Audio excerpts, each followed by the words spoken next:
Keir Starmer, the Prime Minister, should pay for his own clothes. Now, the fact we're even having this discussion is frankly deranged. Our new Prime Minister is in trouble after failing to declare high-end clothes, which were gifted to his wife as a freebie by the multimillionaire Labour donor Lord Ali. Now, while this is about the potential breaking of rules, this isn't simply some frivolous issues just about clothing. It's about our democracy, and particularly how vulnerable it is to being subverted by wealthy interests. That, aside from the fact that the combined household income of the Starmers is estimated to be around at least £200,000 a year. I mean, it is, and this is putting it mildly, ludicrous to suggest they cannot afford to buy their own clothes. Why are we even talking about this?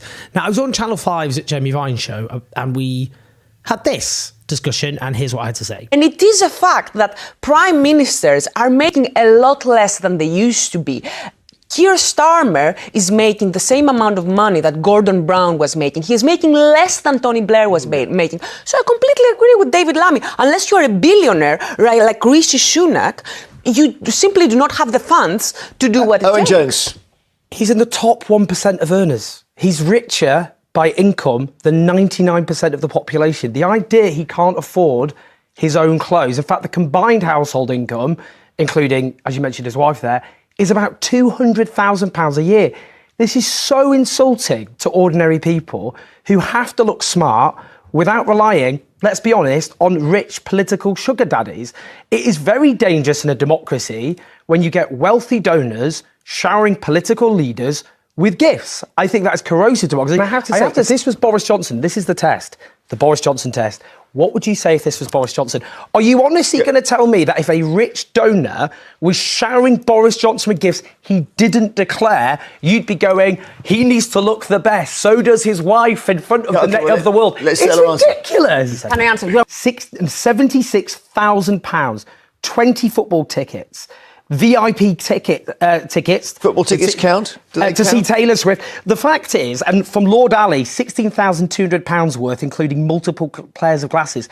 Fact is, if rich people can shower politicians with gifts, that is open to abuse in terms of what often are they after. Corrupting, Stella. But the other point is it sticks in the craw. He's driving pensioners into hardship by attacking the Whitner fuel allowance. He's driving kids into poverty with a two-child benefit limit. Now, recall that Starmer ran as Mr. Integrity, the man who was going to clear up public life after the sleaze and corruption of the Tory era. So note that Keir Starmer received £76,000 worth of freebies in the last Parliament, more freebies than all other Labour leaders since 1997, that is, Tony Blair onwards, put together. That includes multiple gifts from wealthy donors and companies, days at the races, 2 Coldplay concerts, an Adele gig, hospitality at football games, more than 20 football tickets, VIP tickets to see Taylor Swift.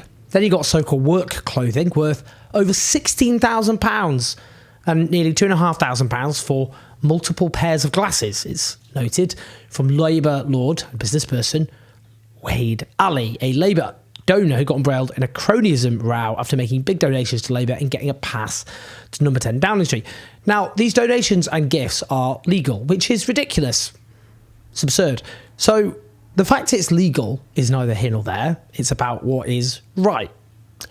And this is why this matters. I'll talk about why this matters, actually. I first just want to go over how Keir Starmer's cheerleaders are, frankly, embarrassing themselves over this. According to the centrist author, writer Otto English, if we're going to expect the spouses of our PMs to appear on the national and international stages, then perhaps there should be a pot of money put aside to fund their clothes when they do so. Otherwise, someone else ends up paying for it. He then says, rather pompously, I might add, I understand this is a sensible suggestion. I'm thus fully braced for the torrent of rage and hate that will come my way. No, it's just absolutely absurd, coming from the sorts of people who very correctly would be screaming blue murder if this was Boris Johnson. Why does he need someone else to pay for his clothes? I mean, it reveals how the centrist types who form the nucleus of Starmer's support tend to be very privileged types who are completely out of touch with what most people go through. The idea that the taxpayer should instead pay a clothing allowance to a prime minister who's in the top 1% of earners on what the spurious guys he can't buy his own clothes. It's very simple. People on household incomes about 10 times smaller than Starmer have to buy their own clothes, including smart clothes. Many jobs simply ban these sorts of gifts, like civil servants, for example. Nobody seriously thinks people with a combined income of £200,000 need some rich guy to come to their rescue with a chequebook to sort out their wardrobe. Let's listen to the Foreign Secretary, David Lammy, on this. The Labour Party, for the last few years, has made a lot of play of misdemeanours or bad standards or bad behaviour in the Conservative Party. What are our viewers meant to think when they see that the Prime Minister didn't declare outfits that were given to his wife by a wealthy donor properly? What are they meant to think of that? Well, look, I would say to them that the Prime Minister did declare funds that he received from Lord Ali. He's then gone back to the Parliamentary Commissioner to further check details on some of those funds that have made their way to his wife. So he has done that, and he is seeking to comply with the rules. So this is not an issue of transparency. He is attempting to be transparent. The truth is, in our system, I've just come back from the United States, where US presidents and first ladies have a huge budget paid for by the taxpayer so that they look their best on behalf of the US people. We don't have that system over here. The truth is that successive prime ministers, unless you're a billionaire like the last one, do rely on donations, political donations, so they can look their best, both in the hope of representing the country. I mean, the US example is stupid for many reasons, not least given whatever I think about it on its own merits. The US president is the head of state. Now, we pay a stupid amount of money, taxpayers' money, on our own head of state, the king, which is justified, I might add, because of this idea, like the US president, they're the symbol of the nation. Now, whatever, it's not actually in any way a valid comparison. Now, they're all going in here to show just how out of touch they are. They came to power, the Labour Party, and amongst the first thing they did is to keep the Tories' two-child benefit limit, which drives hundreds of thousands of kids into poverty or further into hardship, suspending Labour MPs who voted to scrap it. They also attacked the winter fuel payment, which will drive huge numbers of struggling pensioners further into hardship.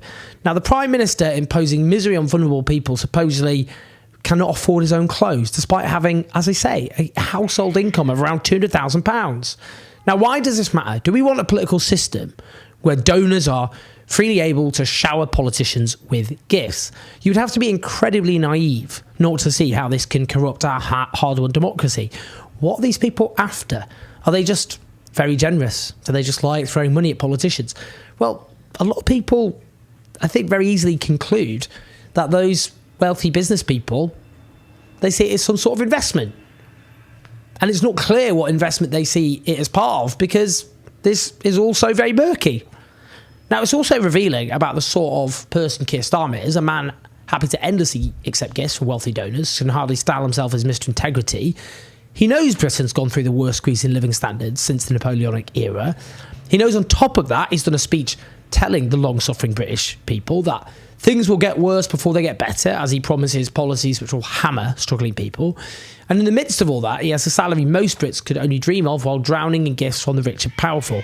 How does he think that comes across to most people? I mean, it also cements a sense of class solidarity where he feels part of the club of the wealthy and powerful. A Prime Minister like that is hardly going to do anything serious to redistribute wealth and power in this country. Now, personally, I think despite Starmer's loyally public presentation, he is strikingly similar to Boris Johnson. Johnson was a man who had a penchant for getting money and gifts thrown at him by wealthy donors. He was a man with no clear principles or values, and you can see that again with Keir Starmer, who began by courting Liberal Remainers, ran a leadership campaign of being pro-refugee and migrant, and is now in Italy courting their right-wing extremist government with the hope of replicating their anti-migrant policies. He's been serially dishonest, not least in the leadership campaign he ran in 2020, when he stood on a platform saying tax the rich, public investment, public ownership, scrapping tuition fees, you name it, which he reneged on. Like Johnson, Starmer just wanted to be Prime Minister, in my view, for the sake of it, not to affect any meaningful change. I say in my view, that's based, frankly, on conversations with people who actually know Starmer and have worked with him. Now, it is something, that facet of his personality, that the right wing of the Labour Party cottoned onto under Corbyn. That's why they thought Starmer was such a good frontman for their project, which he proved to be. Well, I think we can see all this hope will all come crashing down for Starmer. His approval ratings are already in collapse, and this is supposed to be the honeymoon period. My own view is this is all going to fall apart in office, and then all the things we on the left have said about the Starmer project, whatever that is, will be treated as basic common sense, not that we'll get any credit for it. But the real danger is it will be the far right waiting in the wings, which is why it's the left which needs to get its act together, and fast. Please like and subscribe to give your thoughts and your comments. Do help keep the show on the road at patreon.com/OJS84. I promise that I buy my own clothes. I'll speak to you soon.